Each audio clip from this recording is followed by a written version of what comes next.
Well, this is day 2 of the encroachment build, which is probably a week or 2 weeks later. Had some more bad news about encroachment, but let me introduce you to my excavator. Got a 42 horsepower excavator. It has the, I think it's called a thumb on the top, so you can actually grab things. Closed cab and air conditioning.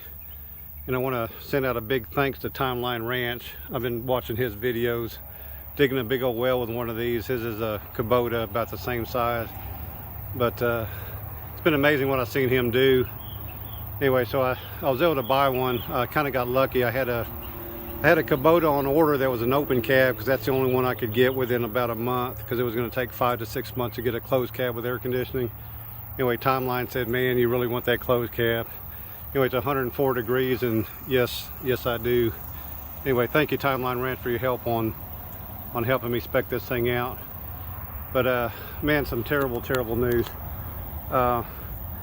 3 days after I got this Bobcat, and probably, I don't know, a few days after starting on this, we open our mail and we get a letter from the government, and they're gonna start, maybe in a year or two, they're gonna start acquiring property to turn this highway into a interstate with 2 lanes plus an access road on each side.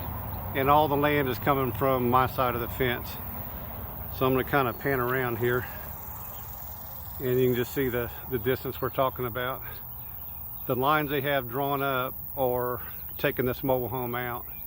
So if you look at all this depth, all this depth, all this depth, that's all gone all the way that way on my property line. It totally sucks. Anyway, we're gonna keep going on this pond since we started, but like I said, it's literally gonna be an access road in probably 2028 or sooner. So what we've done so far, when I got the excavator, I started playing and I started trenching.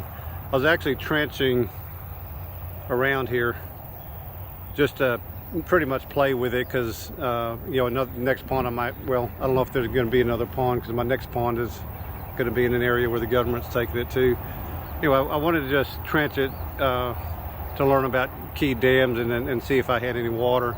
You know, I was able to trench just over 5 feet, but I trenched all the way down pretty much to the center of the dam, down to about 5 feet. Then I get home and, like, specs say I should be able to dig 11 feet, and I realized what I was doing wrong.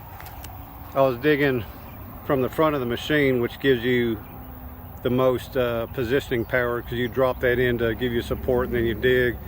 The problem is the arm here can only go so far because of that. So anyway, I know now if I want to dig deeper, I've got to come off the side or the back, and I would imagine coming off the back is the second most amount of strength. Anyway, that was all playtime, and then I dug out, oh, I don't know if y'all saw that lightning. I think we got a big storm coming. I dug out the trees that were over here. We got this last big one. I'm not having any luck with the excavator. I mean, there's plenty of, I'm gonna shine over here. Nope.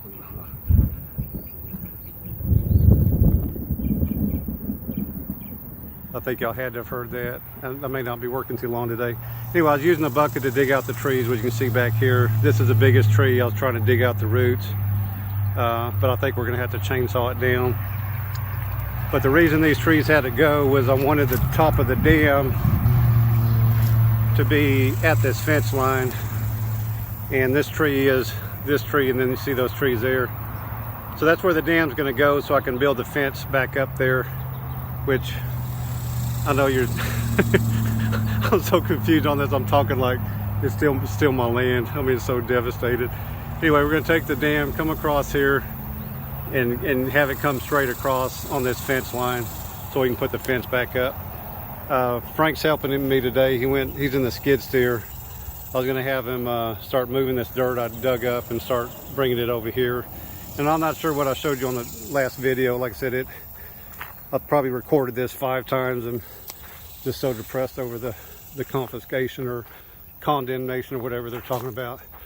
But I was putting dirt over here, and I was using the excavator to pack it, which was working out real good. I mean, just using the tracks back and forth, like put 4 or 5 inches of dirt on there, drive back and forth. It was actually doing pretty good. This is probably going to be it for now. The main thing, I just wanted to tell you the bad news about me losing my land and the good news about getting an excavator. And then I think my mother-in-law just texted me, said a big storm's coming, so take shelter. So I'm probably gonna have to head in here in just a minute. Anyway, y'all have a great day, and we'll keep posted on this. Like I said, I'm gonna build this pond regardless of what's gonna happen in a couple of years. All right, y'all take care.